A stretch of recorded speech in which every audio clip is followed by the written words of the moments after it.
In fact, I originally learned from her and I think Nicole about some best practices for open houses. So anyway, Kristen and I have kind of been collaborating a little bit this morning, and she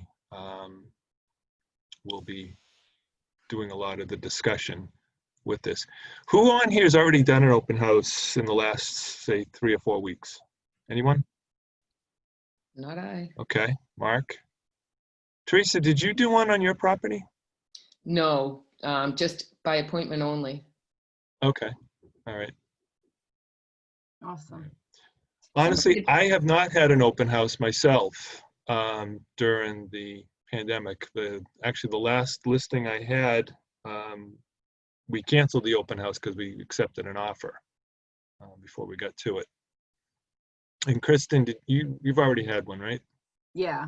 So Bill wanted to do some leverage, so he contacted me, right, Bill? That's Leverage correct. it out. So we're gonna do it together, if that's okay. Yeah. Is that cool? So All right. Bill, yeah, I have a question. Bill, when you accepted the offer before your open house, so you did showings before, Yes. obviously before, and okay. Yeah, there was some individual showings, and there was this real bulldog realtor who put together an offer that both my client, well, the sellers just said, let's take it, because it was above what they were hoping to receive anyway. And the offer terms and conditions were, in line with what they found more than acceptable. So, Right. yeah. Awesome. All right, you want to get started? Yes. All right. Why do we even want to do an open house? To sell. To sell the house? Yep. Attract Why different else? prospect clients. Yep. Yeah, exactly. So have the opportunity to get more clients. Yep. Mm-hmm. What else? To show the property. Show the property. Yep. So you can sell it. Mm-hmm. What else? To possibly get multiple offers. Yep. Yep. What else? Potential clients. Potential buyer clients, Yeah. potential Did we seller say that? clients, Yeah. potential seller or buyer clients, right? Yes, So if yeah. you do a good job marketing it, the neighbors see, maybe somebody else schedules a showing that has a house to sell, right? You could possibly Yes. get that client. Yep. Yeah. It's the easiest way to get face to face with people who truly do want to buy and sell. And the great thing about now is that the only people that really 100% are going to buy are going to the open houses now. If they're not in the market to buy and they just want to be looky-loos and just want to be nosy, they're not coming now because of COVID. Absolutely. Okay. Yeah, there's a lot of neighbor looky-loos, but I think they're kind of holding back on being that looky-loo at this point. Right. So anybody that's coming is serious. So that's a good thing. Okay. Right. It gives your sellers, it provides your sellers with an extra service, right? It shows them that you're doing everything that you can to get the home sold. Okay. Mm-hmm. It gives you the opportunity, like we just said, to sell your services too as an agent. Okay. Right. Go ahead. Something else that I do, I provide a report each week to my seller clients, just to show them the activity, from MLS, the online activity, how many views of the virtual office website, as well as MLS views, how many individual private showings took place the week prior.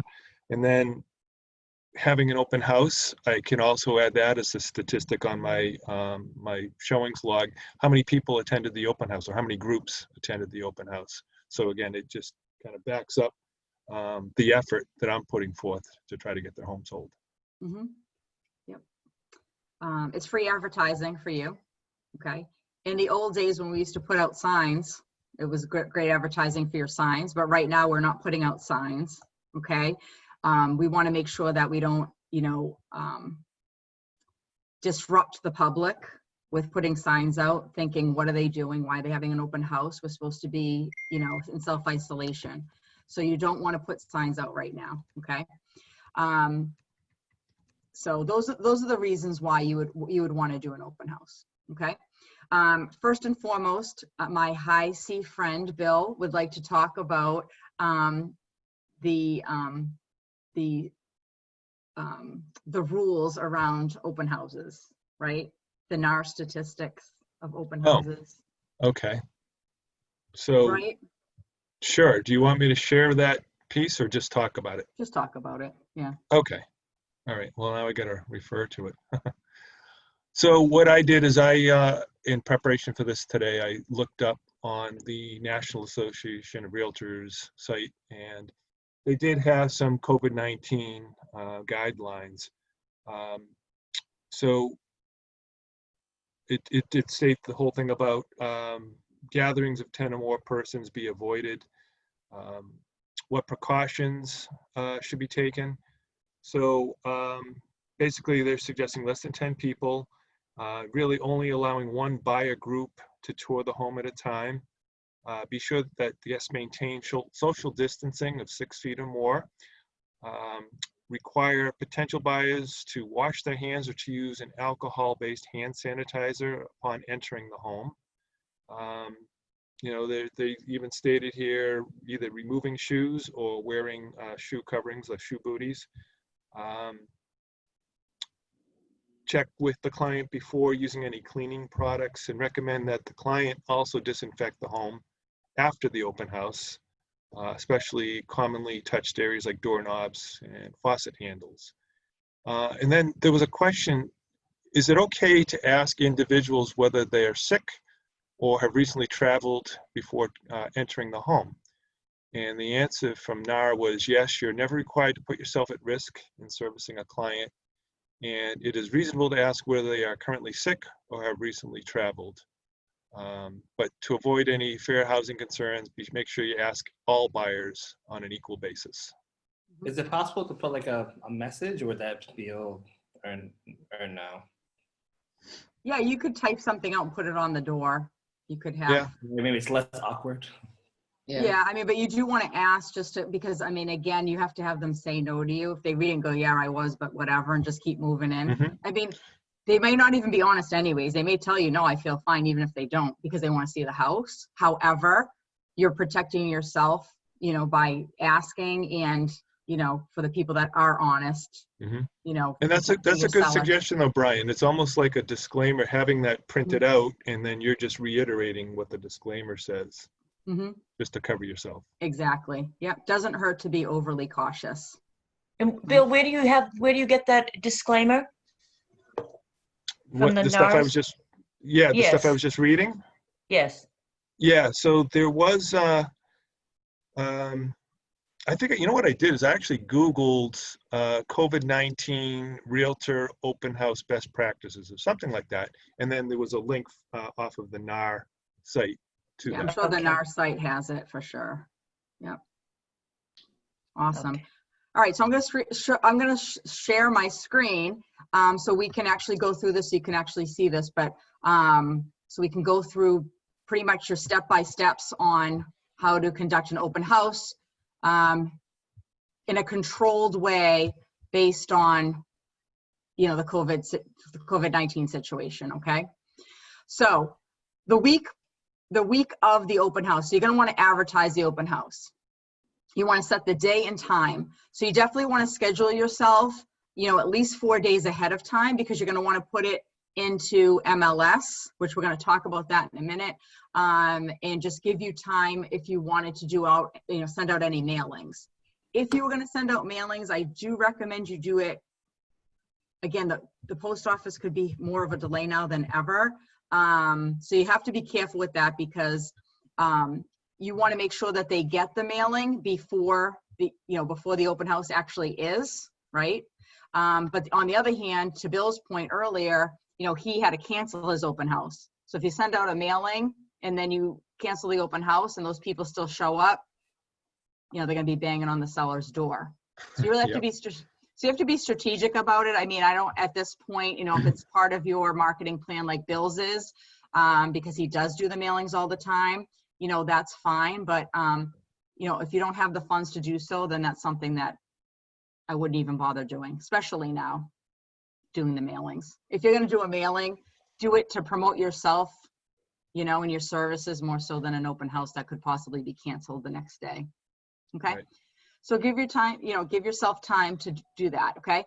Now, time slots. Now, traditionally it was Saturday, Sunday, 11 to 1, 12 to 2, 1 to 3, whatever it was, right? 2 hours, sometimes 3 hours. I started knocking mine down to an hour and a half. And the Yep. reason that I did that was because I wanted more people in the space at a time before COVID, okay? I wanted more people to feel that there was a sense of urgency there, okay?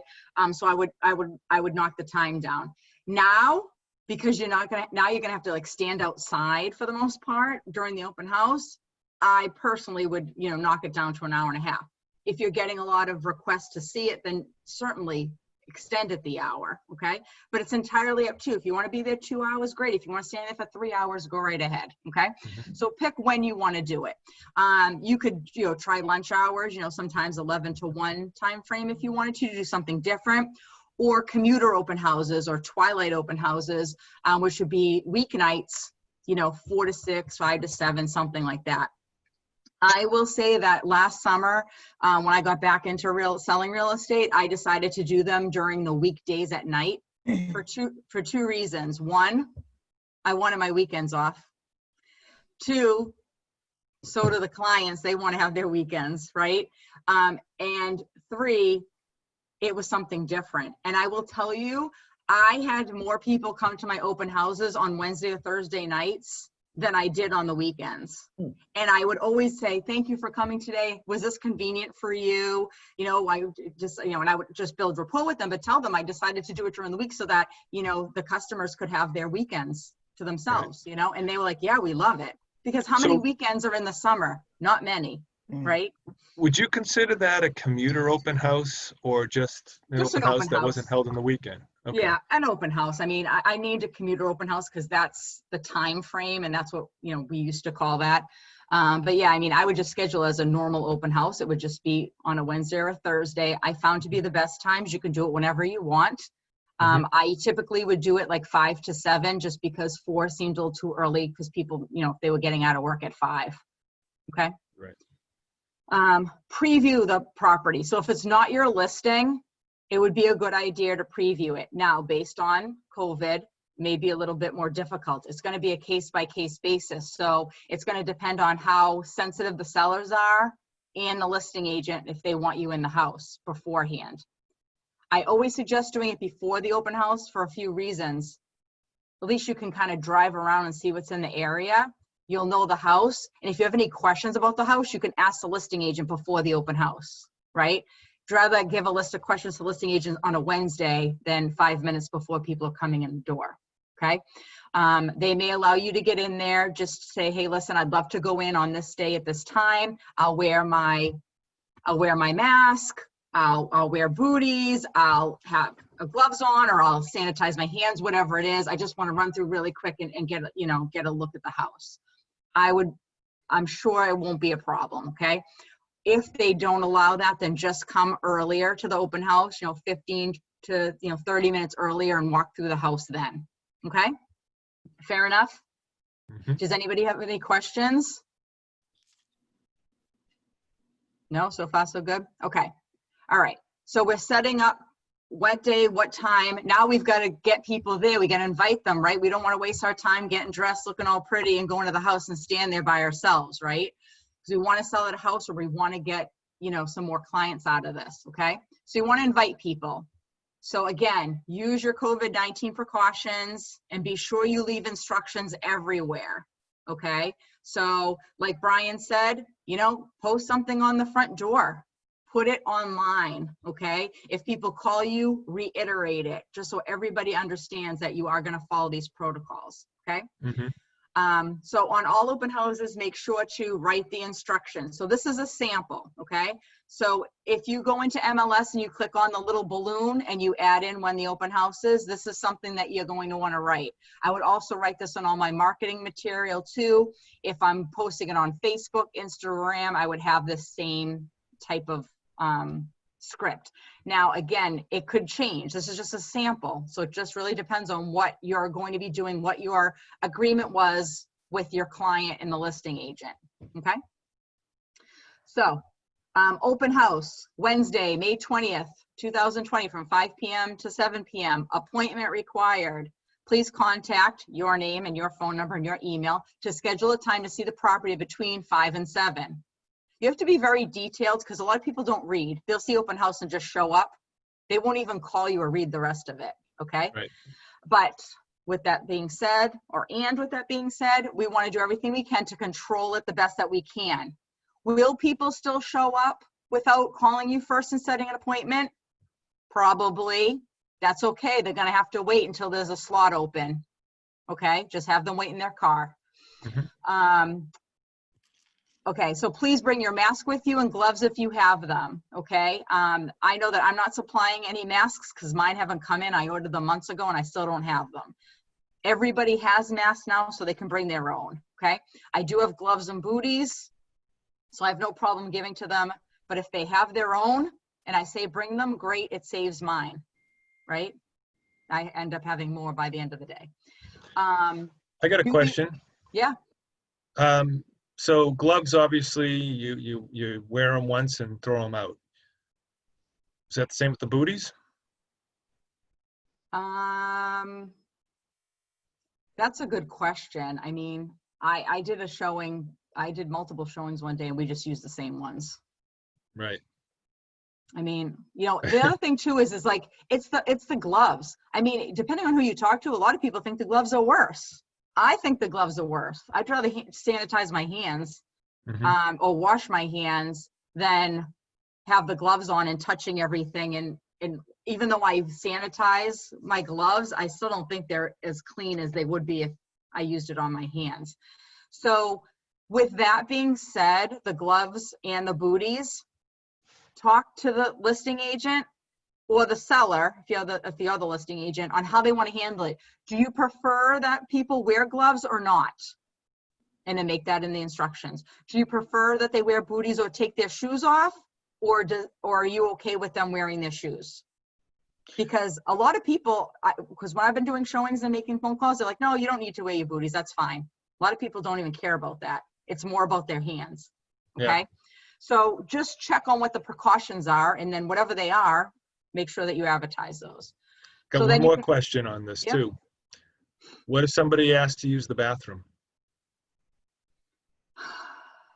Again, I would ask the seller ahead of time to see if it's something that they would be okay with. Yeah, mean, I was showing a if- property last night to my client who I'm listing their home for sale, and they asked me that question. They said, "Hey, let me ask you, what would you say if somebody asked you if it was okay to use the bathroom?" Mhm. And I really had to pause for a minute. I mean, because this is all new stuff coming Right. at us. Yeah, I mean, I would ask the seller ahead of time, and if they say it's okay, then I would go right in after them with the Clorox wipes, and I would wipe everything down. The handles, the seat, the sink, the soap pump, everything. Yep. I was doing a showing and there was a listing agent there. My client's like, can I use the bathroom? Is it okay? And she's like, yeah, go ahead. Are you sure? You know, so, I mean, just if you know the answers to these questions ahead of time, then you'll be safe. So that was a great question, Bill, to ask. Can I ask you one thing? Yeah.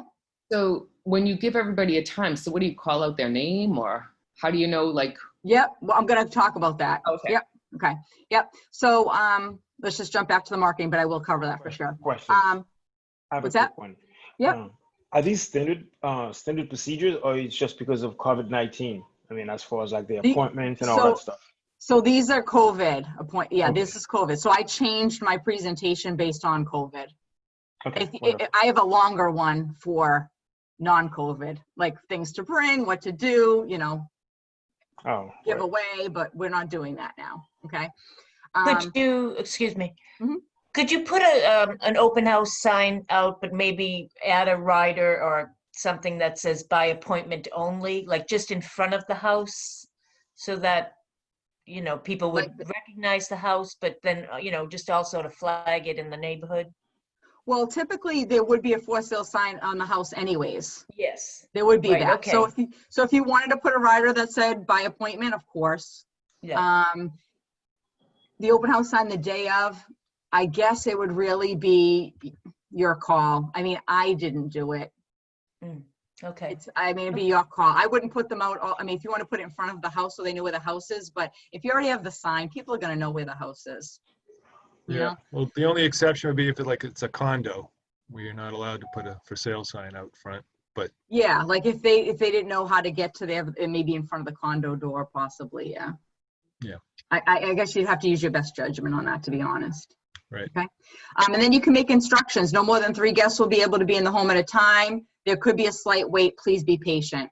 Okay. Let them know, because if you schedule someone from 4 to 4:15 and they're in there till 4:20 or 4:30, you know, what are you going to do?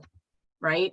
You're going to have to say, you know, can you just wait? I know you scheduled it at 4:20, but someone's still in there. Can you just be patient? Just let them know ahead of time to be patient, because sometimes people aren't patient when it comes to this stuff. Right. Where did you come up with the Kristen, can I 3 ask guest about that? number? Again, this is just a sample. This is just what Yeah. I choose. So Okay. again, I would talk to my client about it. You know, I just did a rental open house for my brother, and I didn't go in. I stayed outside. I opened the doors and I said, okay, you know, you can go in, and I only let 2 people in at a time because it was only 1 bedroom. But 2 people in the same group. I didn't let anybody in if they weren't in the same group. So basically, most of the time, there's only 1 person in there at a time. Okay. Yep. But if it's a big house and it's the 2 buyers and you, then fine. Or Mhm. 3 people. But you don't, the whole purpose of me putting no more than 3 guests, or even say 2, is because I don't want their parents to come and their kids. And another thing you can say is no children for the open house too. You know, because you know how they are, they touch everything. So again, you're going to have to be really specific on what your expectations are with your client and how you're going to conduct the open house. This is your open house, and you have to control it the best way possible. Okay. Right. So again, to be on the safe side, I would do as minimal amount of people in the house as possible, because they'll just show up with all their friends and family, and you don't want that. Okay. Any Hey, questions on? Kristen, I have a question. Yeah. I've heard of listing agents bringing a second agent and have them like stand outside and kind of control traffic while you're Yep. inside with the potential buyers. Yeah. Do you think that's something that we should probably implement, or something that would work? Yeah, I was just going to talk about that. Yeah, definitely. I mean, if, again, it depends on the situation. If it's a vacant house, I don't think you need anybody with you, right? You can Yeah. stand outside, they can go through the vacant house. If it's a house that, you know, someone's living in, there's things in their house and they're cautious, then yeah, maybe get a mortgage broker or another agent and partner up with another agent and, you know, help each other. Say, if you come to mine with me, I'll go with you to yours, you know? And if you have to be the one that's in the house because your seller prefers you to be with the buyers and not outside, then yes, definitely have 2 people. Have somebody have the spreadsheet, log everybody in, control everyone from outside, and then one of you can be in the house. Yes, Yeah. for sure. Thank you. Yep, absolutely. Yep. I have a question about kids. Can you get Yes. in trouble for any kind of discrimination or anything like that when it comes to children, saying no to children? So that's a great question. I have no idea. I'm not a lawyer. So, but I have seen where people have said no children. Don't bring your children. I have seen a lot of people do that because Okay. of, you know, that reason. But I would talk to an attorney or maybe call NAR or something, because I don't know 100%. If someone shows up with their kids, then it's like, let's say it's like a couple and their child, I would just say, you know, we're only allowing adults in the house. We don't want the kids to get sick.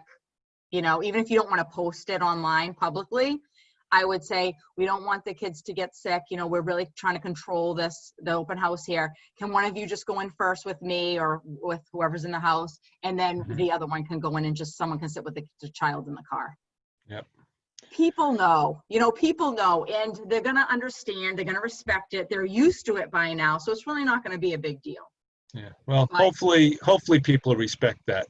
And if they don't, then buy. Yeah. Like, Right. who cares? There's plenty of buyers out there. You know, I Right. mean, I've kicked people out of open houses before. If they You refuse yes, if they refuse to sign in, I won't let them in. Huh? If they're causing trouble, like saying stuff about the house in a negative way, I've kicked them out. Mm-hmm. You're controlling the open house. This is your client or your your colleague's client. You have to do everything to protect their client and their home. Mm-hmm. Again, it's just me. And we all know how I am by now, I'm sure. Okay.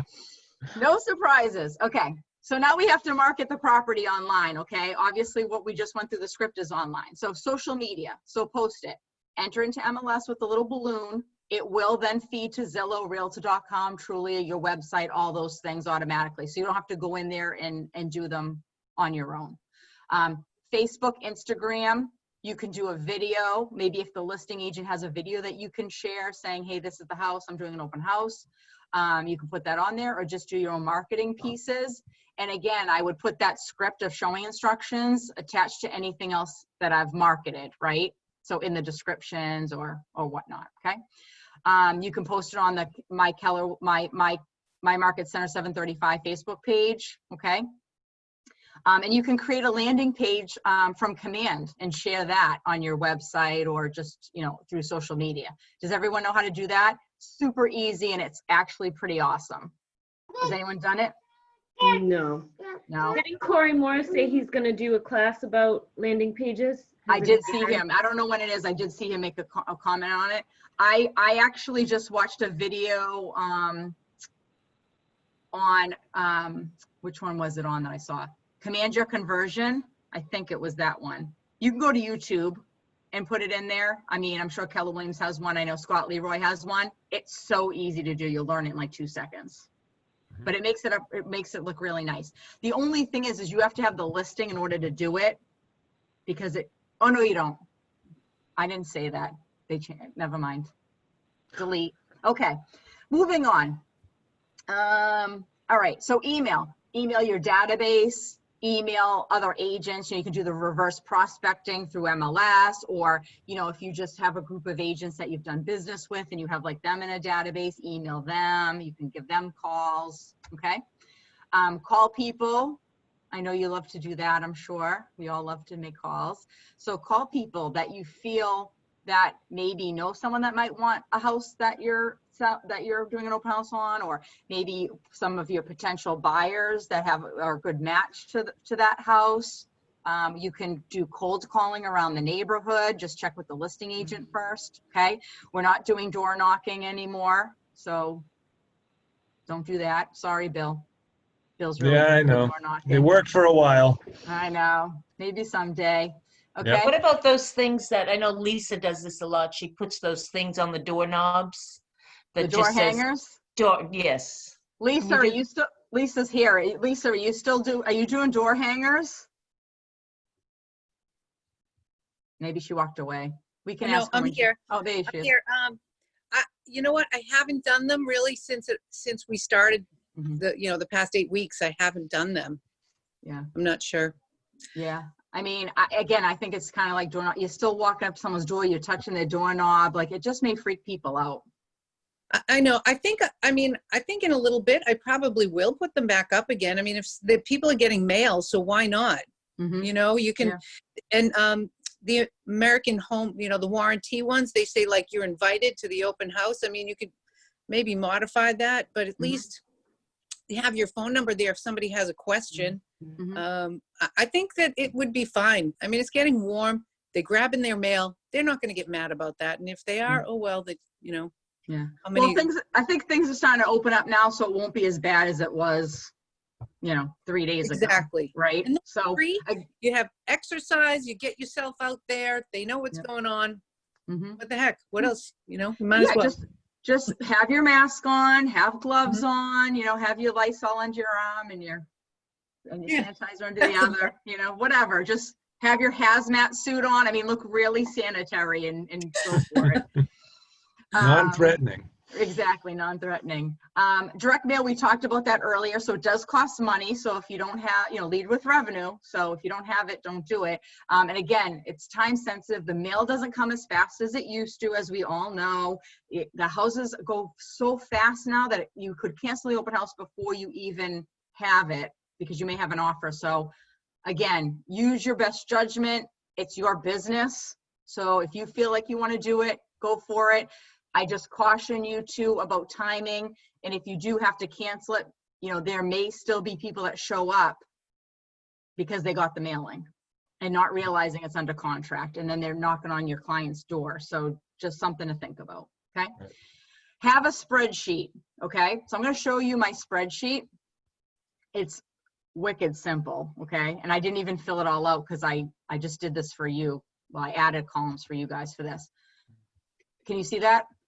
Nope, not yet. No. Okay, hold on. Maybe I should click share first. All right, so see this? So I had column A that I would check off if they showed up, okay? I would have the times. Now this was a rental, so it was literally, they only had to be in there 5 minutes, 5-10 minutes. It was tiny, okay? Mhm. They called me ahead of time or emailed me. I put them in whatever time they were coming. Phone and address, I already had that on a separate piece of paper because I hand wrote everything while I was doing it, and then I typed it up for the showing. That's why I don't have it on here. And then I put in notes, so if I had to like send them an application, or if I had to email them the MLS sheet, or if, you know, they needed a referral for something, or make sure that I call them, or whatever it was, you can write your notes right there, okay? And I will show you what your tools are in a second.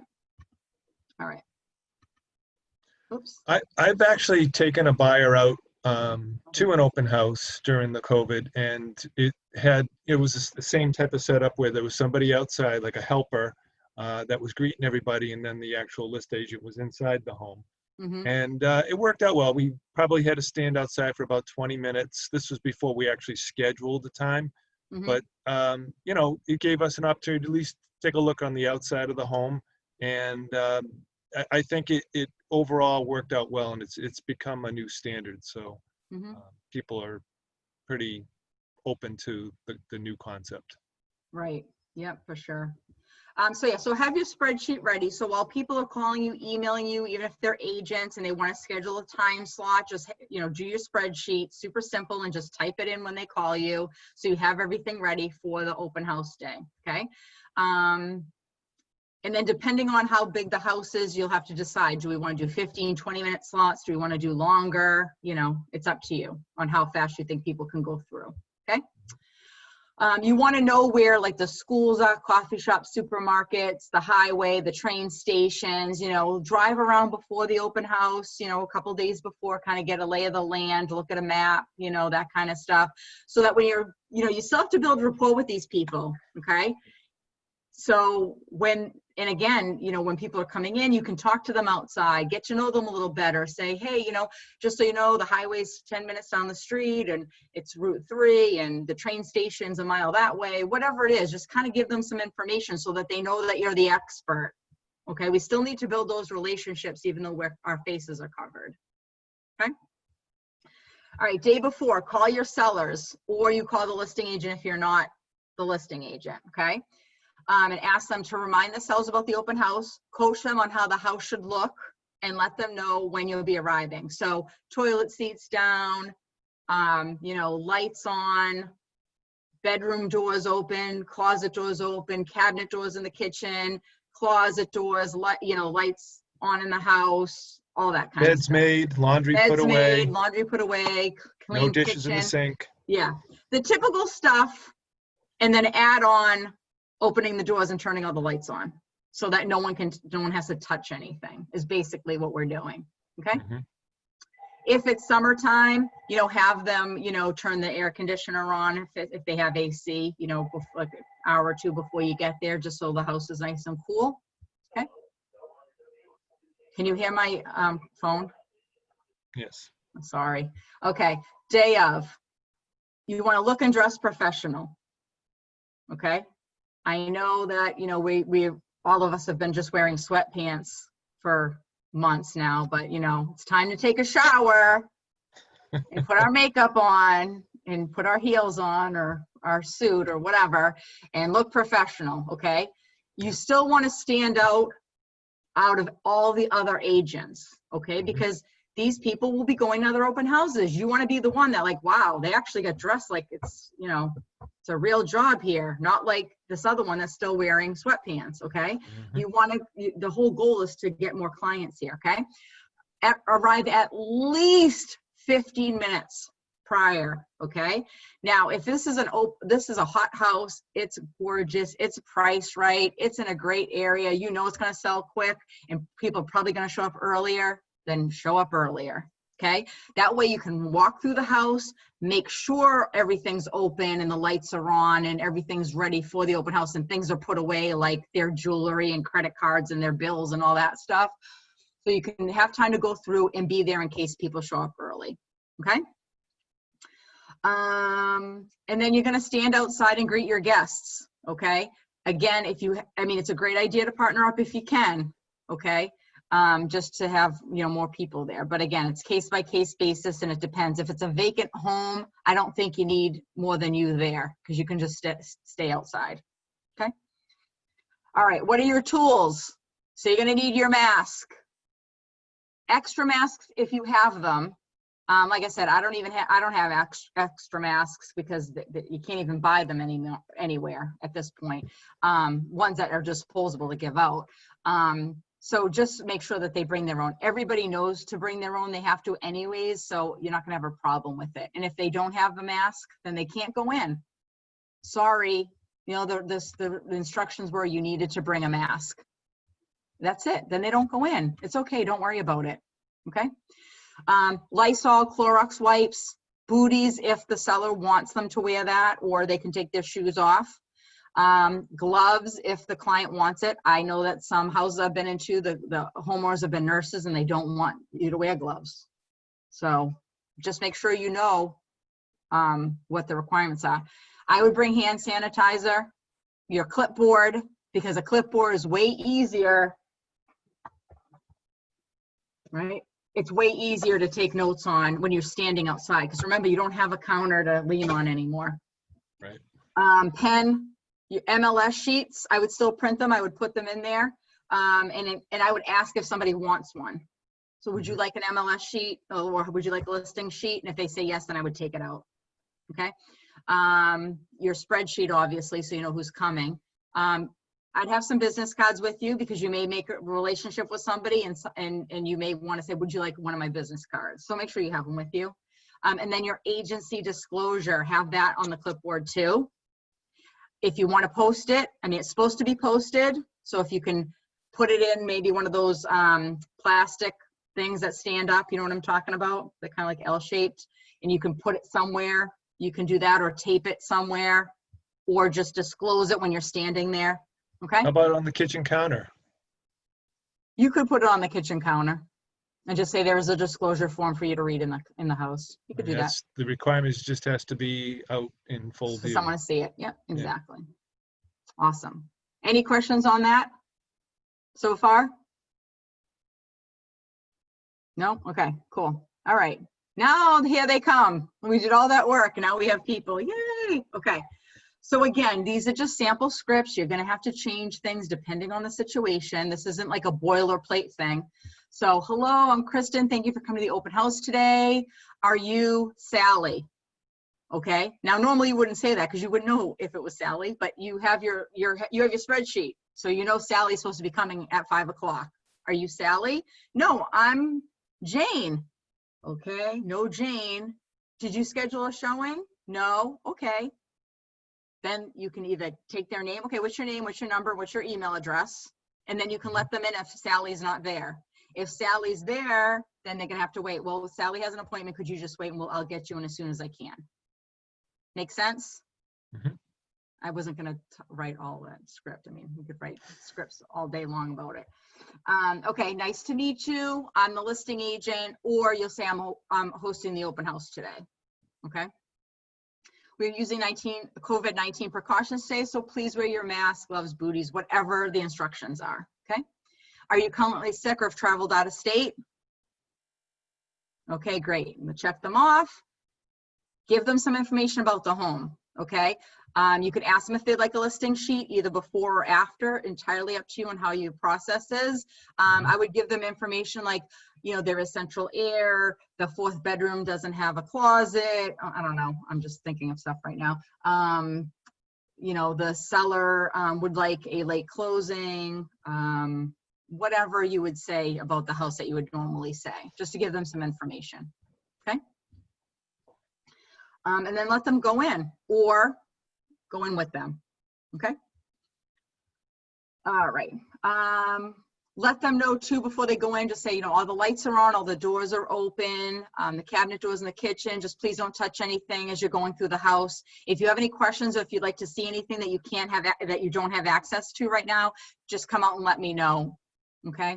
Because, maybe if the bulkhead isn't open, they want to go there, or they want to crawl around in the attic. I don't know. The attic's not going to be open. So just have them come to you, and then you'll just have to make some type of arrangements for them to get in there. Either if there's no other showings, maybe you can help them, get in the attic or whatnot, or schedule another time for them to come back. Say, I'm happy to get you in the attic. If it's something you want to write an offer on, we can get you back in, and then you can see the attic at that time. Make sense? So far, Any so good? questions? Any questions? Do you actually follow them around, or you just let them free and wait for them to come back to you? So it really depends. It really depends on how you want to handle everything. In the past, before COVID, everybody did it different. Some people would follow them around, some people didn't. I never did. I would only follow them around if I just had a bad feeling, or if we were talking a lot and we were building rapport and they were like walking, but they were still talking to me, I would follow them. I wouldn't just let them like leave while they're still talking to me and I'm in a different room. So you have to use your best judgment with that. Again, based on the COVID, it depends on what the seller wants. Do they want you to follow them around? Are you in the house with them? Or are you still outside? Mhm. If it's a vacant house, I don't follow them. I stay outside. I don't need to go in. It's vacant. So I wouldn't go in at all. Make sense? That Well, makes with sense, yeah. regard to doors or whatever, that you're asking people not to touch surfaces, but as an example, if they wanted to see, gosh, I'm trying to come up with Inside an the example. dishwasher. Yeah, maybe if they wanted to see inside the oven or the dishwasher, Yeah. you want to be at least close enough by so that they could ask you to assist with opening it. Yep. Yep. And then, you have your gloves, or like I walk around with the Clorox wipes in my hands and I just like literally just touch everything with that. Yeah. So again, your preference and what your expectations are with your client. The most important thing, and I know I keep saying it over and over again, but it's very important, especially now. You just have to make sure that you and your client are on the same page and you have the same expectations. That's the most important thing. Okay. Okay. And then you can also say to them too, please exit through this door. And then if you would like to see the yard, you can go around this way, and just show them. Just make sure that they're not going in and out of doors, because the back door is not going to be open, just let them go in and out one way and then they can walk around the house. Right. And then you can control it, if they left. Because if you've got Sally outside or Sandy outside waiting for Sally to come out, and Sally went out the back door and they're in the backyard talking for like a half an hour and the house, there's no one in the house. Now you just,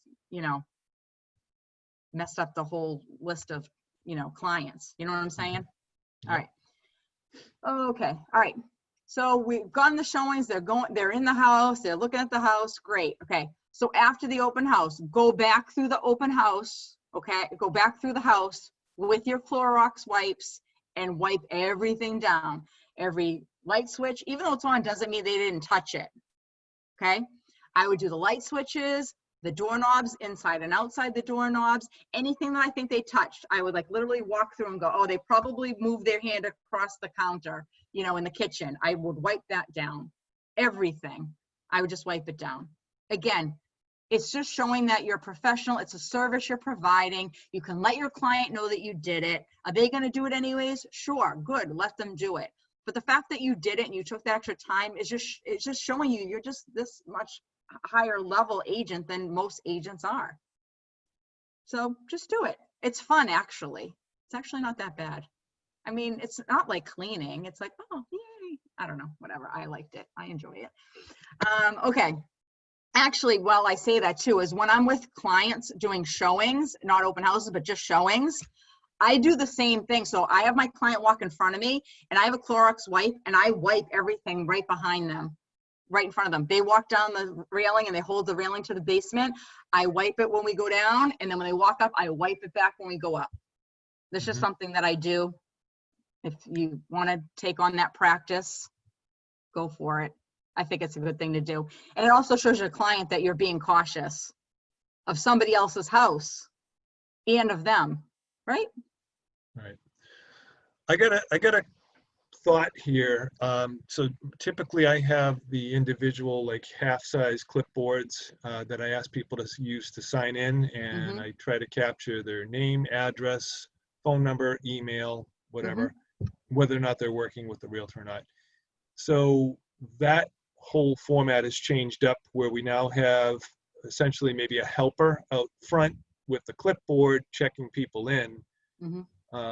So what thoughts about the old method in terms of, you know, potentially getting more information? Because I noted here you do your follow-up, send out a thank you note. Well, we got to capture their home address in order to mail them a thank you note. Yeah. So I found, and again, I haven't done a ton of them, but I've found lately that people will give you their information now before you even see them, because they know it's a different world now. So to ask, okay, what's your email? What's your phone number? You know, if you want to ask what their address is, go for it. It's up to you. You can ask when you see them, when you're there. They're either going to give it to you with the clipboard individually or not. You know that, Bill, right? Some do and some don't.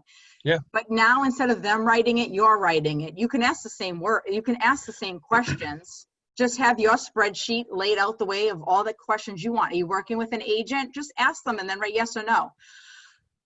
I usually ask them if they're working with an agent. I don't ask them right at the beginning. I never do. I ask them later. Either when we're building rapport before they leave, if they're interested in the property, I'll ask them, are you working with somebody? Because I don't want to waste my time. Or when I'm doing my follow-up calls and talking to them, asking for feedback, I'll ask them if they're working with an agent then. Right. I don't Yeah, give them the oftentimes I think you can get a sense for, you know, by how much dialogue you have with them during the open house, how many questions they're asking you, or what you're able to find out about them in order to, you know, determine whether or not they want to take things to the next step with you. Right, exactly. Yep. Listen, we all have different personalities. We're all different. Okay, we react different ways. We run our businesses different ways. We interact with people in different ways. Do what you feel comfortable with. If you want to ask them for their address and you're like, hey, I want to get all that information and that's how you are, go for it. If you don't, then don't. Who cares? There's plenty of people in the world that you can get information from. If somebody doesn't want to give you their information, they're very standoffish and they're rude, do you really want to work with them anyways? No, they're going to be a nightmare. It's a red flag already. Move on. Okay. Don't get stuck with like, oh my God, I got to mail them out a letter. Email it to them. You don't have to mail it out. If they give you the address, great, do the mailing. If they don't, email or call them. Simple. Yep. Right. Okay. All right. So then we want to call the seller when you're done. And again, this is up to you if you want to do it that night or while you're still at the house or an hour later, whatever you want. Call the seller or the listing agent, okay? And let them know how the open house went. How many people or how many groups you had, what any feedback was, if there were any potential buyers. If they said, yeah, I have a buyer's agent, I'm working with Bill Stone, then you say, okay, great, you know, write it down. And then when you call the listing agent, you can say, hey, you know, Sally is working with Bill Stone at Keller Williams. You may want to call him, you know, see if she's interested in writing an offer. That way the agent can follow up with the other agent. If you're hosting an open house for somebody else's listing in the office, agents really, really appreciate when you follow up with them right after the open house and let them know at least how many groups came through and whether there was any interest from any specific party. The more information you give the listing agent, the better, because their client's going to be asking them a ton of questions. How many people? What did they say? Did they like it? Are they, you know? And we need to be able to answer them. We don't want to say, I don't know. The agent didn't tell me. Like, no, you don't want to do that. So the more information that you have that you can share, the better. And the more professional you are and the better communicator that you are, you're going to have the opportunity to work with that listing agent in the future, you know? It's just the way it is, because again, even though you're not representing the seller, right? You're a designated agent, you're a facilitator at the open house, right? You can turn to a buyer's agent if you get a buyer from that open house, from that open house, but you're a facilitator there. So you don't represent the seller. However, you represent the reputation of the listing agent. So if you're late, that does not look good on you or the listing agent. And it actually looks worse on the listing agent because the seller signed the agreement with the listing agent, not you. Okay? If you're not professional, if you don't follow the protocols that are set in place, then, you're making the listing agent look bad. And I'll tell you, you'll never do an open house for them again. And you may not do ones for other agents if they're friends, because they'll tell each other. Oh, yeah. Okay? Because we all want to make sure that this is our business. We have to protect our business. Okay? Mm-hmm. So just keep that in mind. Okay. And I'm not saying any of you would be that way. I say it in all the open house classes. Okay. I'm not saying it about any of you. Okay. Let's see. Quick questions. Yeah. So why would you let another agent host your open house for you? Why would you? Yeah. Okay. Couple reasons. One, you may have too many listings and you can't be more than one place at a time. Okay. You may not want to do open houses. Some agents don't want to do them. Or maybe you got a graduation that weekend and you're just not available. Yeah, you may have personal stuff going on and you need coverage. Okay. I So mean, what's the incentive for the other agent to do that? That's a great question. So the incentive for you to do an open house for somebody is to, number one, to get experience, right? Learn the business better, get more comfortable being in front of people and talking about real estate, okay? You have the opportunity to actually write an offer on that property if someone comes in and they are not represented. You have the opportunity to get more buyers, to get a client out of it. Because a good amount, I don't know what the stat is, if it's 50-50, I don't know. I think it really depends on the price point, what town you're in, depending on what the stat is. But there's a lot of people that aren't represented. So if you build a relationship with somebody coming in the door, Bill does it a lot. I've done it several times, you build a relationship with that person and the next thing you know, they're your client.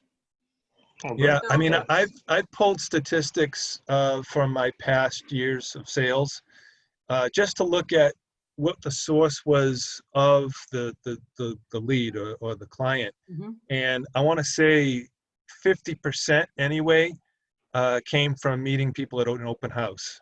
Mm-hmm. Yeah. And again, it's a numbers game, right? So if Bill does more open houses than you do, and he's got a greater percentage of people come from houses, it's because he does more of them than you, or he's better at converting them than you are, right? And that's the way he gets his business. That's one of the ways, like he does open houses to get business, and he does a lot of his business that way. He will door knock, okay? He gets a lot of business that way too. Other agents don't do that. Other agents would rather cold call, or other agents work by referral only. That's why they don't really necessarily care about the open house. So everybody runs their business completely different. Nice. So if you host an open house and then the person decided to make an offer, Mm-hmm. and you as the agent who's hosting the open house, is that become your sale? Is that what it is? That's yours. Yeah. Yeah. You write represent the it up. buyer. Yeah. Oh, okay, cool. That makes sense. Yeah. So that's why it's important that you understand that you're a facilitator at the open house. So if you do end up with a buyer client out of it and they want to write an offer, you can say to them, I'm a facilitator at this open house. If you would like to write an offer, I am happy to represent you as a buyer's agent.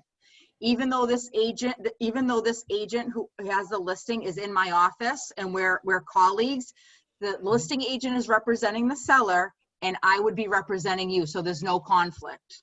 Right. So be clear about that. Okay. Two quick examples. To start with, there could be a conflict, right?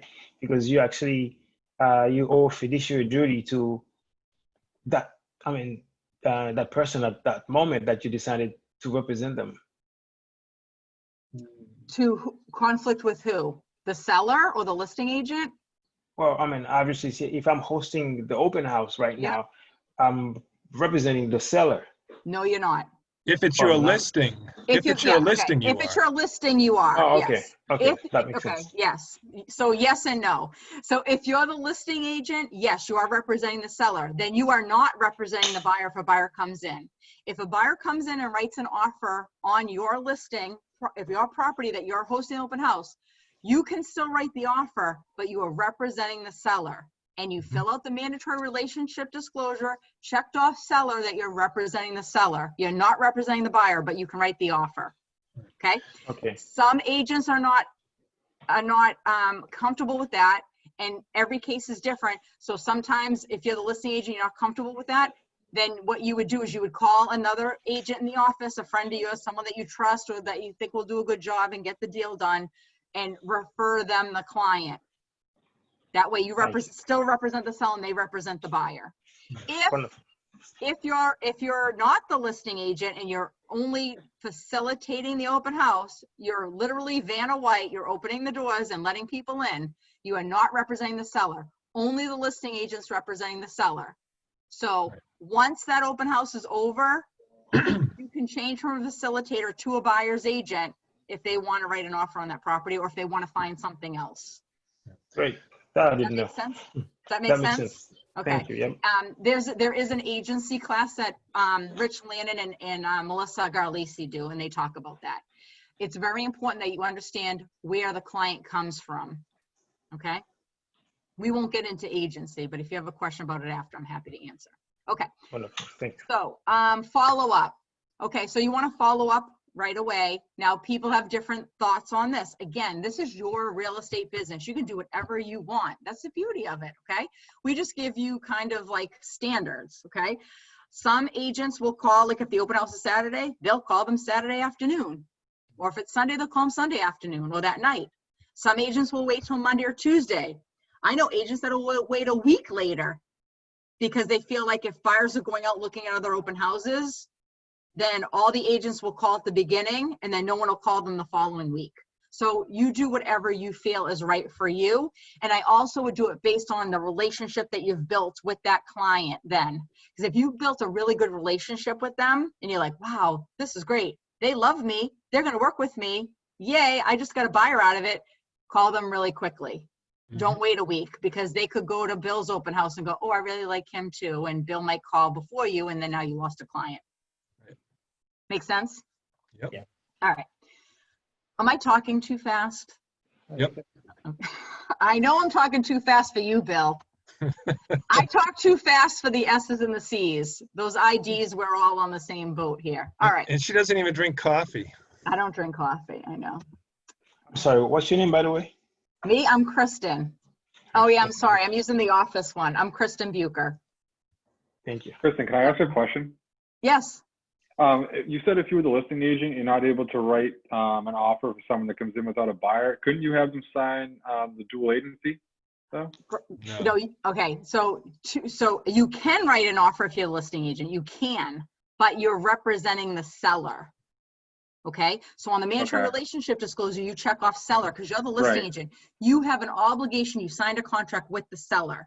The only reason that you know about this buyer is because you marketed it for the seller and the buyer came in. Okay. So it's not a dual agency situation. Okay. Well, we're not a dual agency office. We're a designated agency office. Yes. Okay. Now, with that said, this is what I was going to say, and then I said I wouldn't, but now I will. So with that said, the only way that you'll be a dual agent, and again, depending on who you talk to, there's some agents in our office that will never be a dual agent because they don't want to get sued and they don't want the risk. Other people, they don't mind doing it. So again, it's your call. The only way you'll be a dual agent is if you had the listing and you already had an agreement with a buyer and you ended up having to put them together. So let's say you were showing a buyer, they were looking at Braintree, Weymouth, great, and then you went and got a listing and it was in Quincy, and then the buyer was like, oh, well, I would look at Quincy, or, oh, maybe you think, hey, this may work for this client, and you introduce them together, then you're a dual agent. And you have to notify both the buyer and the seller, the buyers and the sellers that it's a dual agency situation. They have to sign the paperwork, etc. when you're on your listing appointment, you always want to talk about dual agency in case it ever comes up, so you're not hitting it with them later on. That way you'll know if they're comfortable with it or not. And if they're not comfortable with it, you'll know I have to have somebody on deck for me to refer my client out to if this situation comes up. Does that make sense? Did I answer your question? Yeah, that's awesome. Thank you. Okay, yep. Okay. Follow up. So again, you want to follow up when you feel it's right, okay? Send a thank you note if you have their address, okay? If you're a type of person that wants to make sure that every single line on your spreadsheet is filled out like Bill, then make sure you have that address, right, Bill? That's right. Yep. And you can mail it. If you just have their phone number or email, shoot them an email, thanking them for coming to the open house. Obviously, it's always best to call them. So I would call them first. If they don't answer, then I would send an email saying, hey, Brian, I just left you a message on your voicemail. I just wanted to follow up with an email. Thank you so much for coming to the open house at 123 Main Street. It was a pleasure meeting with you. I just want to check in with you to see if you had any other feedback for me, or if you feel that this house is something that you would be interested in purchasing or writing an offer on or whatever. And then see if they don't respond, call them again, space it out, you know? Okay. Okay. And then if you get them on the phone, again, you want to still build the relationship. You know, do you have any feedback? Great. What do you think about the property? You can ask them what they think about the price, whatever it is to keep them in dialogue. Ask them if they went to any other open houses over the weekend. Oh, did you go to any other houses over the weekend? Yeah. Oh, great. How did they compare to my property? Then they'll say, oh, yours is way better, or yours is the worst, or whatever. Any feedback helps. Mm-hmm. And then do you have any questions on the property? Would you like to see it again? Would you like a private showing? Are you working with a realtor? A realtor. Are you working with a realtor? Okay. I like to ask that a little further down the line. That's just me. Okay. And I ask, okay. And I ask then because I don't want to go in with someone like, you working with a realtor? Because then they think like I'm not going to answer questions or care about them if they're working with a realtor. Because a lot of agents, you know, the old timers, I don't know if any of you do it now, but a lot of the old timers, like you'll walk in an open house and they literally, the first thing they say to you is, are you working with a realtor? It's so off-putting. It's so like just, it's rude. And then if you say yes, then they're mean to you and then they don't talk to you and they ignore you. It's terrible. Not that any of you would ever do that because that's just not good practice. But I want them to know that I care about them. I care about my client, the seller. You know, I want to do everything that's right for everybody. And then at the end, I'll ask, because I don't want to waste my time showing them property or calling them or following up with them if they're already working with somebody. Okay. So if they tell me like, yes, I am working with a realtor. Oh, great. Fantastic. Who are you working with? Oh, I'm working with Bill Stone. Oh my God, that's great. He's a great agent. Good luck, you know, whatever. Okay. And just make them feel good. And I'll tell you this, you don't know the situation between them and their agent. Okay. I have so many times been at an open house, followed up, they've had an agent, and then they've called me months later because they fired their agent. Or they didn't like working with them because they couldn't get a hold of them or whatever the reason was. And they've called me and I've closed a transaction with them. Mm-hmm. So just because they have an agent right now doesn't mean anything. Okay. True. So don't let it like deflate you. Just think of it as, okay, well, I'm better than that agent and you'll call me eventually, whatever. Put it in your head that way. You know what I mean? Because it does happen. So just be respectful, be polite, be so happy that they have an agent. Because when they talk to their agent and their agent isn't a KW agent and they're not as happy and loving as we are and coming from contribution, they're going to notice that. And then they're going to change their mind and probably, you know, make a move if they feel. Well, going back to your previous point about dressing professionally and just being friendly and courteous and asking questions and inviting them in. I had a woman who came to an open house of mine, and apparently she thought I was very professional because probably 8 or 9 months later, she just happened to call me out of the blue and reminded me that we met at an open house months Mhm. before. Yep. And she specifically said, you were very professional and I'd like to hire you to help us sell a home. Yep. So, Absolutely. I mean, so many stories. I ended up writing an offer as a selling agent on one of my listings from an open house, and she already had an agent listing her house at Abington. And she called me and she said, I want to work with you to purchase the home. And I'd already known she had a listing agent because we already talked about it and I gave her some tips about staging and whatever. And I said, well, you're already working with somebody. She's like, I know, but I saw the open house through you and I want to write the offer with you and I'm going to list it with him. And I'm like, oh my God, are you kidding me? This guy's going to kill me. He's going to call me and scream at me. Like, seriously, like agents don't like that. So I ended up calling the agent. He was so nice. We're friends like now, but I mean, he was so nice and so gracious. But he's like, absolutely not a problem. We'll keep in touch. I'll let you know when it's under agreement, blah, blah. And we worked together. He sold the house and then I double-sided mine. So it happens. Just as long as you're always doing the right thing and you're not thinking about the commission all the time and you're coming from contribution, then you will win. Everybody wins. So just remember, have confidence, get out of your head, okay? Because that's where most of our problems are in our heads. Come from contribution. Don't think about the commission. Think about helping people. It's your open house. You're running it, okay? It's your rules. Build rapport with your potential clients. Focus, because you only need one. So don't feel like there's 20 people and you're like, oh my God, oh, it was crazy and I didn't get anybody. You only need one client per open house. That's a good return on investment. And have fun with it. Okay. I know we went over time. Sorry, I'm a talker. Does anybody have any questions? I have a I question. think I have one. Okay, go ahead, Vronsky. Is it possible to actually entertain a buyer that didn't show up with their agent, and then probably after you write up an offer, and then maybe 2 days after, and then the buyer's like, oh, I did actually have an agent. I forgot to mention it. That's happened many times to Really? people. What do you do in that case? you want to ask if they have a You signed want to ask them, contract. well, first you want to ask them before you do anything, are you working with an agent? And if they say yes, then you say, then you're going to need to call your agent and they're going to need to come and see the property and write the offer for you. Okay. That's it. End of story. Mhm. Well, I And if they want to say work no, with you. Then they want, oh, I want to work with you, blah, blah, blah, blah. Okay, well, do you have a signed agreement with your agent? okay. No.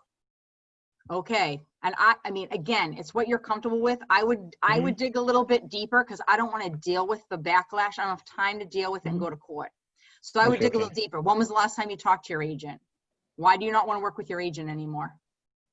Right. You know, Yeah, Do we just have a ask more form that- questions. Do we have a form that we can actually make them sign to, obviously, so we can trust the word? Not No. really. I mean, the only form you'd have them sign would be a buyer agreement. But if they're writing it on that open house, you can't write a buyer agreement. I mean, you can if you're not the listing agent. So you'd have to have them sign the buyer agreement, then write the offer. So so you could do that. But we don't Okay. have anything saying you're going to dump your other agent. You don't want to work with them. You want to work with me. We don't have anything like that.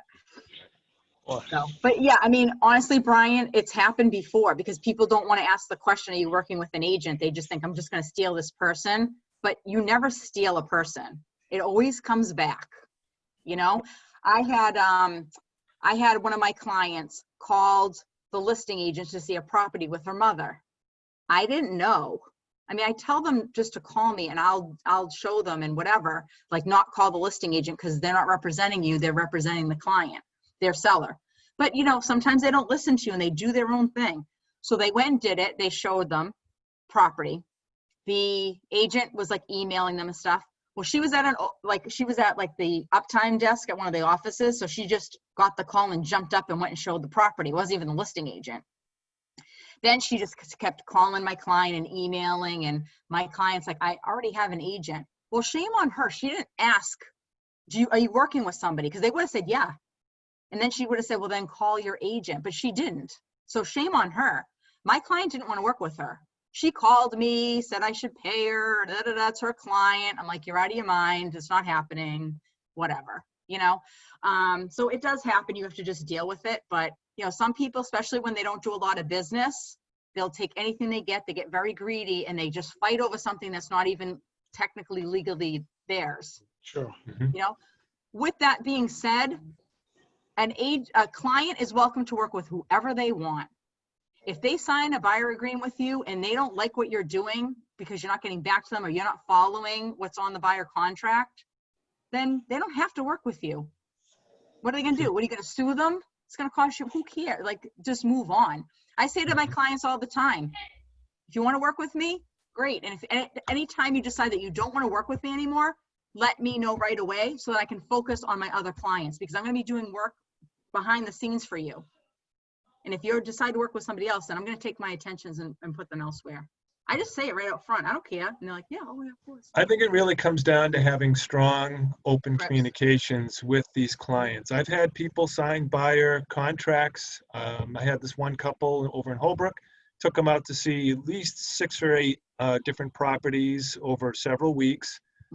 We submitted offers, which were lowball offers, and they didn't get accepted.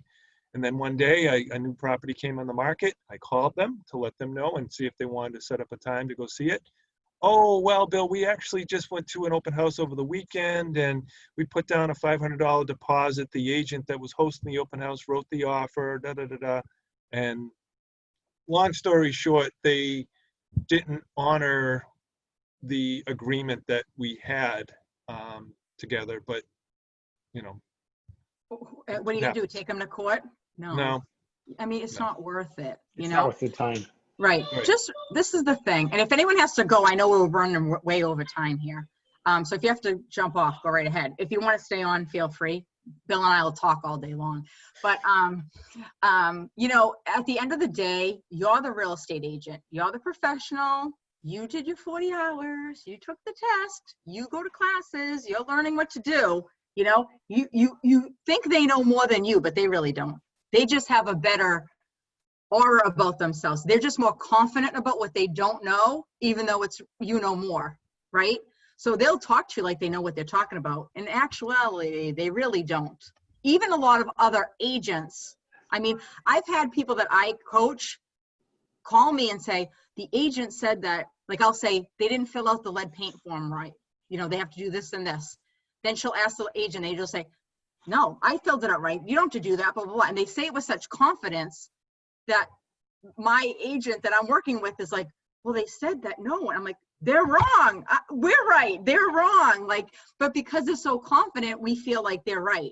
So remember, this is your business. Be confident. People want to work with confident people.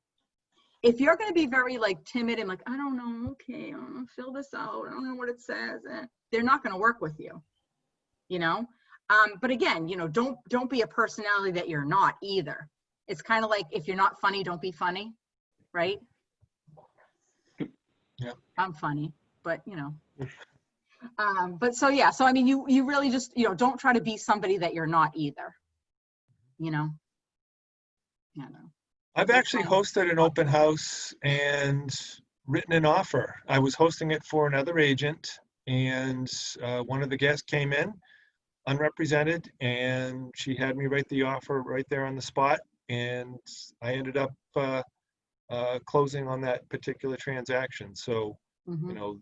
you know, in general, people say, you know, open houses don't sell homes, but I have had instances where I have had success. Yeah, I mean, an open house is a showing. Right. It's just at a certain day and time. Instead of them going at 1 o'clock on a Tuesday, they're going at, you know, 12 o'clock on a Saturday. It's a showing. It's just a showing for multiple people. Mm-hmm. Right? I have a question. Yes. First off, great presentation, Kristen, and good information. Thank you. Thank you. And also good feedback from both you and Bill. My question is, I'm a new agent. Would either of you mind if I job shadowed one of your open houses? If you what? Shadow one of your. Oh, like shadowed? Yeah, I don't mind. Yeah, I'm happy to. Yeah. Mm-hmm. Yeah. Yeah, I think that's actually one of the new agent on the coaching program. One of the requirements is to shadow an open house. Oh, it is? Okay. Okay. Yeah, Yeah. yeah. Yeah, I mean, yeah, I mean, you can, shadow your mentor, or you can, like, sometimes, like, I don't have any, like, my listings already, I didn't even get to do an open house for it because it went under contract yesterday. So if I have one, I don't mind anybody coming with me, So either your mentor, or if your mentor doesn't have anything going on, then you could just call somebody else and say, hey, do you happen to have an open house, Or if agents are really, really nice, if you have one from someone else's and you ask someone to come with you, then maybe they'll come with you too. Okay, yeah, Someone else's. I'll look if I can do that. And but yeah, if either of you guys happen to have it in the near future, keep me in mind. I'll definitely would appreciate if I can just Yeah, instead of- just always reach out. I mean, I have the greatest of intentions, and then like it'll be like I'll be at the open house and go, oh crap, somebody wanted to come, Brian, I didn't call him, I forgot, because everybody gets busy, so just remind me anyways, about that kind of stuff. But All right. Mhm. yeah, and then we have Ignite coming up. Did you guys know that? When What's is the that? schedule? I don't know, I just agreed to teach one. I think When mine's is in it June. starting? I don't know. I think mine's like June, the beginning of June, and I'm with Sellers, so I'm kind of like Okay. in the middle. But keep an eye out. That's a good class, the Ignite class. Justin, how long have you been in real estate for? So I'm newer. This is like 2.5. Two This and is a half my third months? years. Oh, years. Okay, I was This gonna is my say. third brokerage though. Oh, okay. All So right. I started at C21, and then I got sucked into a startup company that still hasn't started. And then thankfully I found my way here. So it's Oh, been a good. blessing. How long have but you been at KW? Since January. Okay. Oh, okay, yeah. Yeah. I So felt just like about you 4 were newer here, but not. That's why I'm like, because I see you Because on I a try to lot of come to every things. class possible. But that's awesome. That's what you're supposed to do. I mean, Yeah. I was at another company before I came to Keller Williams, and I had already done like 7 deals my first year, and I went to every class at the Market Center, and I capped my first year. I ended up being a Mega 8. I didn't even know how much business I did because I just plugged in and I did what the instructor told me to do. It's great to go to class. However, you got to learn something and implement it too. It's kind of like having like a really smart bookshelf. You got a lot of books, but you haven't read them at all, but they're on the bookshelf, right? So come to classes. I mean, I'm a big proponent of education. Anyways, that's why I teach, and people are like, oh, do you want to teach them? I'm like, yeah, but the more that you do, the better and more confident you're going to be, the more you're going to know. I mean, this is a big deal. We're dealing with the most money anyone's ever going to spend in their lifetime. Like, it's more than a wedding, obviously, right? But weddings like up there too in cost. But we can like have the potential to have people lose their deposits if we're not following, dates, or if we write something wrong, right? So you really need to know what you're doing. I mean, would you want your pilot of the plane that you're flying, have them like not go to any classes, and it's like, oh, well, I just started yesterday and I don't know, it seems easy. I don't, right? And we make more than pilots do. So I still have good agents that you double check my offers when I write them. What's that? I still have agents double check my offers when I write them, just in case, like somehow I smart. slipped up on a You number should. here or there. Why It not? gives me reassurance, if nothing else. Yeah. Well, the thing is too, is if you're not writing offers every week, you forget. Yeah. Like, did I forget something? I mean, I was out of real estate for 5 years. The first offer I wrote, I'm like, did I forget anything? Like, I don't know if I forgot something. So I had to like look back at like, I have this wording for offers thing. And I'm like, did I forget anything? All right, good. Because, sometimes you just forget because there's so much in there. If any of you want that, I have what's called wording for offers, and I have all the different things that you can write in an offer. Doesn't mean you're going to, but it just reminds you like Title 5. So you're like, oh, I got to check and make sure. Is it Title 5 or is it town? Oh, I got to write that in. So it's just like examples. If anybody wants it, just email me and I'll send it to you. My email address is my name at kw.com. So it's KRISTINBUKER@kw.com. You can just find me on an MLS. But it never hurts to have a second set of eyes on Right. anything. Definitely. Just to Yeah. be Because sure. there may be things like, oh, what about that? Or you're like, oh yeah. Because people are Yeah. busy. Things happen and every house is different too. There's different, you know, every offer I've ever written has never been the same. They're always different. And I just recently dealt with an estate this past week. That was a first for me too. So it's a whole different world. But I remember going to a class actually that we did on estates and how they had to take the highest offer. And I think Bill was there as well, actually. Oh, yeah. So the agent reminded me of it, but it kind of jogged my memory. I kind of forgot Right. about it for a minute. Right, but the thing is, at least, you know, even if you don't have any transactions right now, when you're listening to us talk in the class, you're like, what are they talking about? Or what is that? Or, you know, like it can get overwhelming when you're getting all this information and you haven't had any clients yet. It will benefit you because when you do have a client, all of a sudden your head will be like, oh my God, that's right. That's what they were talking about. Okay, I get it now. Oh yeah, that makes sense now. You know, and that's what you want to get out of these It happens classes. all the time. Yep. Yeah, awesome. So has this helped? Was Yeah, this this was great. useful? Yeah, very much. Thank you. Awesome. Well, Yes, thanks for thank you very coming. much. Thank you, guys. Thank you. We appreciate you And- coming to the class. And Thank don't you. wait for classes to ask questions. I mean, reach out to us anytime. You know, the office, the leadership, whoever, Kristen and I, if you have questions, ask. Mm-hmm. We're here to help. Awesome. Thank you, guys. All right. Awesome. Have a good day. Appreciate it. Thank you. All right. Thank you, See you later. Have a Kristen. good weekend. Bye. Bye, Bill. I'll talk to you later. I'll call you. Okay. All right, Bye. bye.